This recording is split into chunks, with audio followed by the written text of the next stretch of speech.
Welcome back گلے چاروں کا واجہ اقبال جمیل میں امرا ہے ماشاءاللہ بہترین گفتگو بھی گئے جی انی کم دیر پہلے کہ گفتگو کجا شو مانو کم کائیں گفتگو خوشگوار بنانے.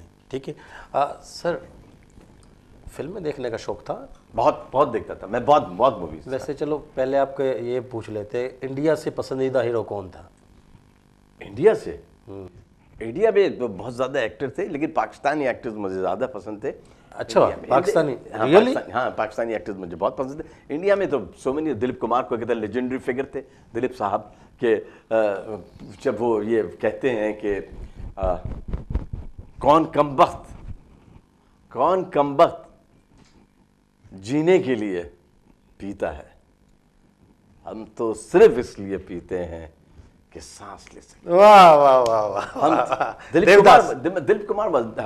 اچھا میں نے یہ سنا کہ دلیپ کمار کی فلمیں جب یہاں لگا کرتی تھی پاکستان میں, جب پاکستان اور انڈیا کی فلمیں لگتی تھی, دیدار کے حوالے سے میں نے سنا, جب میں نے کچھ بہت ایجڈ اپنے مہمانوں سے بات کی تو یہاں پر ایک رش ہو جایا کرتا تھا کراچی. آپ نے بھی یہ سن رکھا تھا؟ میں نے یہ دور میں دیکھ نہیں سکا. اچھا میں شاید بدقسمت رہا کہ شاید کاش اگر اس دور میں دیکھتا تو فلموں کے ذریعے کچھ سیکھ لیتا. لیکن سنا بھی میں نے بالکل ہے کہ کئی مطلب ایسی ہندوستان کی فلمیں یہاں آیا کرتی تھیں, لوگ سنیما ہاؤس میں جایا کرتے تھے, ایک رش ہوتا تھا. اور اس کا نام کیا, جو ڈیلیما تھا پاکستانی سینما کی تباہی کا ابھی جو ہوئی ہے, جو کولیپس آف سینما پاکستان ہوا ہے, اس کے پیچھے اگر آپ یہ دیکھیں نا تو سب سے بڑی بات commercialisation, turn the cinema houses into commercial shopping plazas, and then lack of literature and lack of not taking risk.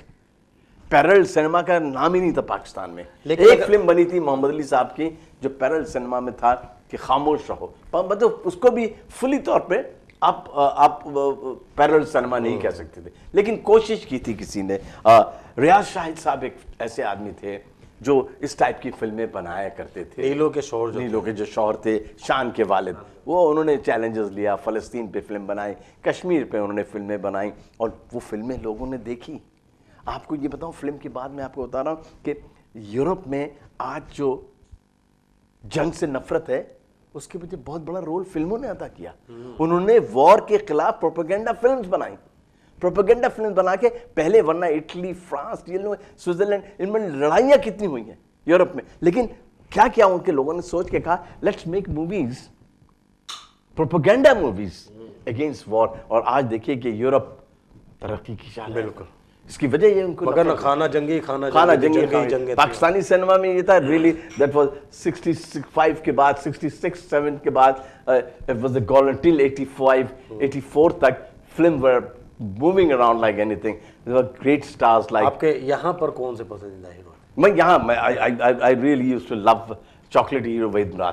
He was a really, مجھے یاد ہے کہ کراچی یونیورسٹی میں وہ کرکٹ میچ کھیلنے آ رہا تھا, اور ہم لوگ وہاں اس کا نام کیا, اس کا ویٹ کر رہے تھے. یہ میں آپ کو 70s کی بات بتا رہا ہوں, 75-76 کی. used to come to لوگ درخت کی چھتوں پہ بیٹھے ہوئے تھے, اور لڑکیاں دھوپ میں 2 گھنٹے لیٹ آیا, وہ شیڈول ٹائم سے, یہ پتہ نہیں کہتا آیا تھا, اور people when he came he got an standing ovation.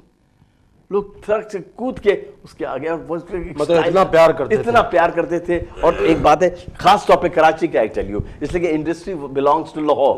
He was the man he nurtured. یہاں پہ 2 اسٹوڈیوز ہوا کرتے تھے, ایسٹرن اور ایک ماڈرن اسٹوڈیوز. یہاں یہ شوٹ کیا کرتے تھے, اور کئی فلمیں انہوں نے دی. ان کے دیکھا دیکھی دوسرے ڈائریکٹرز بھی آئے, ان کے دیکھا دیکھی. یہ بات سچ ہے کہ جب وحید مراد صاحب کی فلم لگی ہوتی تھی تو عورتوں کا ایک علیحدہ شو ہوتا تھا, بہت بے پناہ, مطلب he was, women used to love him like anything. وہ کہتے تھے he was the darling, اسے اپنے اسٹائل کی وجہ سے he was the darling of ladies. اس خطر اس کو, اس کا نام کیا, ان کی شخصیت کی ایک بات یہ تھی کہ وہ تھوڑے سے جرنلسٹ سے ذرا دور رہا کرتے تھے, اس لیے جرنلسٹوں نے ان کی امیج کو تھوڑا سا ڈسٹارٹ کیا. ڈسٹارٹ یہ کیا, مغرور ہے, اور یہ بعض لوگ ہوتے ہیں اسٹائل نہیں تھا, ان کو کہا یہ گا, it was dubbed. اس نے کہا یار میں جب اس وقت بات کروں گا جب مجھے کوئی بات کرنی ہوگی, جب میرے پاس کوئی بات کہنے کو نہیں ہے تو میں کیوں خام خواہ میں جرنلسٹ سے ملوں جا کے. لوگ اپنے ریپو پی آر بنانے کے لیے کرتے تھے. Waheed Murad was not that sort of person. اور لیکن جب وحید مراد کا عروج تھا تو آپ لوگوں نے کبھی سوچا کہ وہ پھر اتنے زوال کا شکار ہوں گے کہ پھر ان کو بعد میں ہیرو بنانی پڑے گی فلم، لاسٹ فلم، ہاں، تو پھر اس کے بعد وہ ہیرو بھی پٹ جائے گی. بس یہ دیکھیں، یہ ہمیں تو احساس نہیں کرنا چاہیے تھا، ان کو احساس کرنا چاہیے تھا. لیکن سارے ایک بات یہ تھی کہ وحید مراد کا ایک انہوں نے کئی فلمیں دی ایسی، وقت ایک فلم تھی ان کی ایسی، اور وہ اپنے سٹائل کو چینج نہیں کرنا چاہ رہے تھے، اور آہستہ آہستہ چینجز آ رہے تھے سینما میں. ندیم آ گئے، محمد علی تو ہلکے ہلکے فیڈ آؤٹ ہو رہے تھے، ندیم آ گئے اور کچھ لوگ آ گئے. لیکن ساری باتیں وحید مراد کی بات الگ تھی. وہ ایکچولی وہ جو کیریکٹر تھا نا ان کا کیریکٹر، ان کا جو ایک جو لوگوں کے ذہن میں جو امیج تھا وہ یہی ہے کہ بال ہمیشہ سجے رہیں گے، بال کبھی بگڑیں گے نہیں، بال کبھی بگڑیں گے نہیں. اچھا سر، وحید مراد صاحب کی بات چلے تو یہ تو ایک پروگرام تو کم ہے، بہت زیادہ بہت لمبے پروگرام چاہیے، ہونے چاہیے. صحیح بات ہے. تو سر سینماز جو تھے، یہاں کے جو سینماز تھے، تو کھانا وانا کیسا ہوتا تھا وہاں پر؟ کیا ایک ذرا تھوڑا سا سینما کا ذرا نقشہ کھینچے. پاپ کارنز اور چھوٹی کوک کی بوٹل، اچھا، بریک کے اندر وہ لینا ہوتا تھا. اور کمال کا تھا، آپ بوری بازار میں ایک سینما ہال ہوا کرتا تھا کیپیٹال، اس کے اوپر ایک ریسٹورانٹ ہوا کرتا تھا فلیمنگو، وہ وہاں ہاٹ ڈاگز دیا کرتا تھا.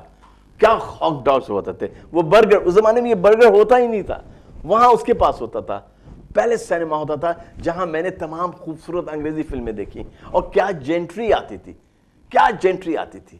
مطلب آپ کو یہ کیا بتاؤں کہ بیسٹ، میں نے ویٹ انٹل ڈارک، آڈرے ہیپن کی وہاں دیکھی، مومنٹ ٹو مومنٹ میں نے وہاں دیکھی، گنز آف نیورن میں نے وہاں دیکھی، گریگر پیک کی. گریگر پیک گریگر پیک تھا، اسٹیو میکوین تھا، ڈیوڈ نیون تھا، بڑی کلاسیکل موویز تھی. پھر ہم نے وہ فلم دیکھی it's a mad mad mad bird world, great movie, Spencer Tracy کی، کیپری سینما میں لگی تھی.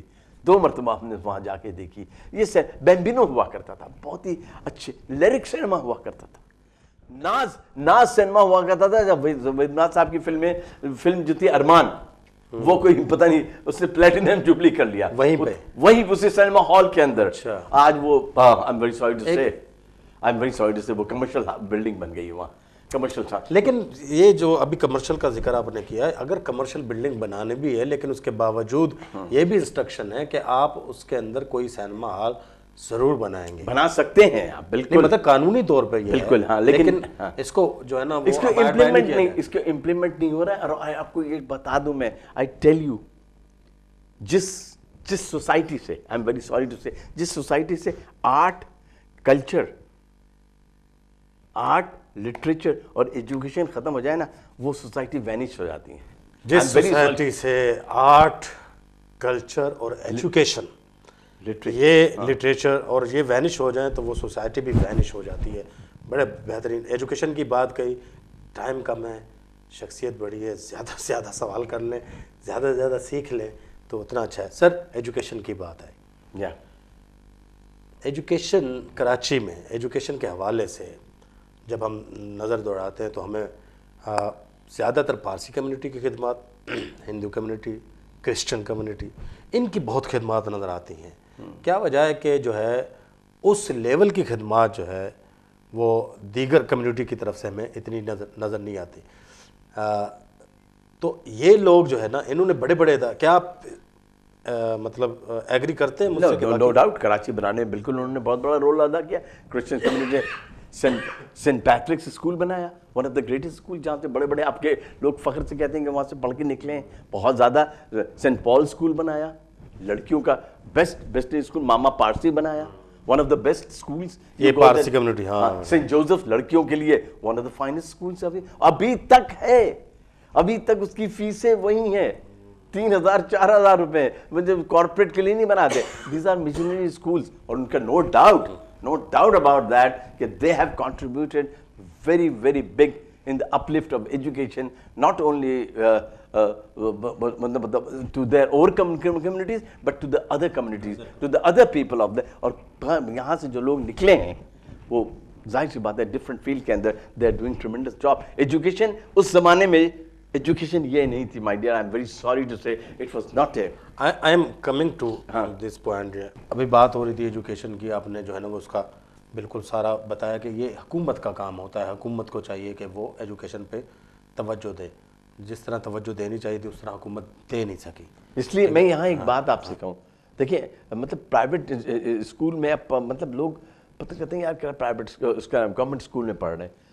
پاکستان کے جو پہلے نوبل پیس پرائز جن کو ملا تھا ڈاکٹر عبدالسلام کو, وہ جنگ کے پرائیویٹ اسکول سے پڑھ کے آئے تھے. جنگ میں پرائیویٹ اسکول میں وہ پڑھتے تھے, گورنمنٹ اسکول میں پڑھتے تھے, گورنمنٹ اسکول سے انہوں نے تعلیم لی تھی. ڈاکٹر قدیر خان بھی ایسے سب مطلب یہ جو ہے, تو یہ جو کلیشے اس کو نکال دینا چاہیے. آپ بنائیں, آپ کے پاس ریسورسز ہیں, آپ اس کو بنانا نہیں چاہتے, آپ بنائیں, انشاءاللہ تعالیٰ وہاں سے بڑے بڑے لوگ نکلیں گے. یہ جو 2 طبقاتی 3 طبقاتی نظام تعلیم ہے اس کو ختم ہونا چاہیے. Absolutely, this is the basic root cause. اس لیے ویسے بھی اب آپ کے جو سلیبس ہے بہت سارے آبسلیٹ ہو گیا ہے. اب تو نئی نئی چیزیں آ رہی ہیں ایجوکیشن میں, اس کو بیٹھ کے بنائیں, ایک بنائیں, اور یہ کوئی راکٹ سائنس نہیں ہے. اگر آپ چاہیں تو آپ کر سکتے ہیں, چاہیں تو کر سکتے ہیں. اچھا سر, نوجوان آپ کو دیکھ رہے ہیں, یا ایک میسج. why not, بالکل. میں آپ کو یہ کہہ رہا ہوں مائی ڈیئر فیلو اسٹوڈنٹس, دیکھیں ایک تو ٹیچنگ آج کل میں اس سے وابستہ ہوں. It's two way learning process. میں آپ کو پڑھا رہا ہوں لیکن میں آپ سے سیکھ بھی رہا ہوں, آپ مجھے کچھ دے رہے ہیں. It's a two way process. I would like to say only one thing. Move your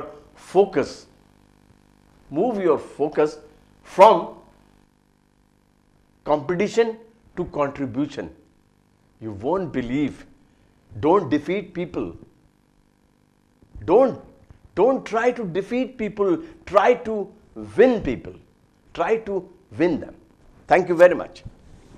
واہ, لوگوں کو شکست جو ہے وہ دینے کی کوشش نہ کرو, ان کے دل جیتنے کی کوشش کرو. بڑا خوبصورت پیغام ہے. آپ نے دل جیت لیا تو سب جیت لیا. یہی جو ہے میسج ہے. اسی کے ساتھ ہم جو ہے نا اپنے اس پروگرام کو ختم کر کے, آپ کو ہمارا یہ پروگرام کیسا لگا آپ میک کراچی کے فیس بک پیج پہ جا کے ہمیں جو ہے اپنے فیڈ بیک ضرور دیجیے گا. میں بہت شکر گزار ہوں سر, آپ کا بہت شکر گزار ہوں کہ آپ نے ہمارے لیے ٹائم نکالا اور ہمارے اس پروگرام میں آئے. Thank you sir. Thank you very much. Thank you very much for giving me a chance. Thank you. گولے چارو کا انشاءاللہ دے میں پروگرام یک دو کے مہمانوں کو شمید مساری بھی وتی مہماندار مصور بلوچ اجازت دیے. اللہ میں آرے.